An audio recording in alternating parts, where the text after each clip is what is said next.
Hello and welcome to Torah Readers. In this edition, I would like to take a look at how we may use Torah Readers to learn to chant the portion that we're selecting. So the first thing I want to do is log into Torah Readers, and I get to a page that might look like this. I'm going to go to Reserve a Reading, and I'm going to select a reading, say, from Parshat Shemot. So we're going to come here, click on Shemot. Now this is for Triennial Year 3, and we can see here the different readings that have been made available by your administration staff. So we can claim any of these readings. So far nobody has claimed one. And I'm going to come here and say take Rishon. It's 3 verses. I can see that. I can input any information here, like maybe I'm reading in honor of someone or whatever it is. I can type in here and update that so that people know why I'm reading, if I'm reading for a specific reason. So the first thing is I can claim the reading. This is pretty straightforward. My name appears there and I can release the reading if I want. And I don't need to do that in order to go and see the Tikkun. The Tikkun is where we can learn to chant our portion. So I can come to any of these icons here of the Torah icon, and I can click them, and I can go straight into seeing this side-by-side view of the Tikkun. Now in this video, I want to take you through some of the options here for using this to learn your parsha.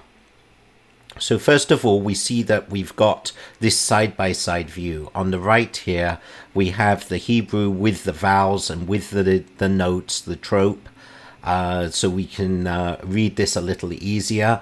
And on the left here, we have the Torah view. This is what it looks like inside the Torah scroll of the same text. And you'll notice it doesn't have the vowels, it doesn't have the notes, it doesn't have any punctuation. In fact, the only thing it will have is different paragraphs, but that's about it. Now, the first thing I can do is if I want to identify a word on the other side, I can just click here, or I can come here and click here, and it'll do this very nice cross highlighting. So I can see that this is the end of the sentence here, and it correlates to this word over here. So that's the first thing that I can do. Let's take a look at the menus one by one. We have the display option. So let's first go and increase the font size. That will help us view it a little better. We can go even bigger if we really want to. We can decrease the font size. We have different views of the information, so I can see the side with just the Nikud, just the complete Hebrew with the verses and the Nikud. I can see the Torah view only.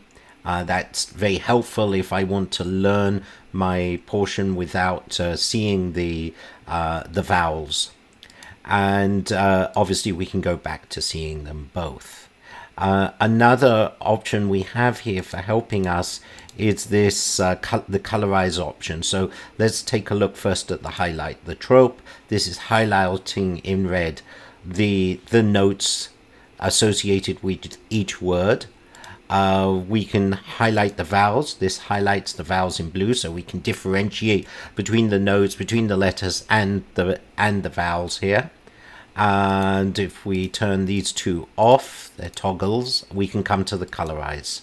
So the colorize, this is a very powerful technique for learning the trope patterns. So when we're reading the Torah, the specific patterns to the notes, and they kind of go together. So we can use these color codings to easily identify those notes. So if we want a little bit more help with this, we can click on the trope teacher. And what the trope teacher will do is when I click on a word, it'll sing that pattern to me. It'll also show me exactly what I'm reading over here. It'll show me in Hebrew and in English what the notes are, what the trope is. And I can listen to that again and again till I learn that. And the same is when I come to any other pattern here. We can get the same help. And so on. So this is once again a toggle, and I'll turn that off. Let's go back and recolorize this, because quite often we want to print this, and if we want to print it with color, we need to have that turned on, and we can see that here. So this probably would be better in a landscape mode, but as you can see, this is my print standard print dialog, and it provides me with both views of the text. Or if I'm just displaying the Torah view, it'll just print the Torah view or the view with the vowels and so on. So I'm going to cancel out of that. So the only other thing that I have here is the play option. So the play option will play the complete portion that I've selected. Let's turn off the colorizing, because there is one thing I want to show you, and I want to speed this up a little bit. So as it plays this,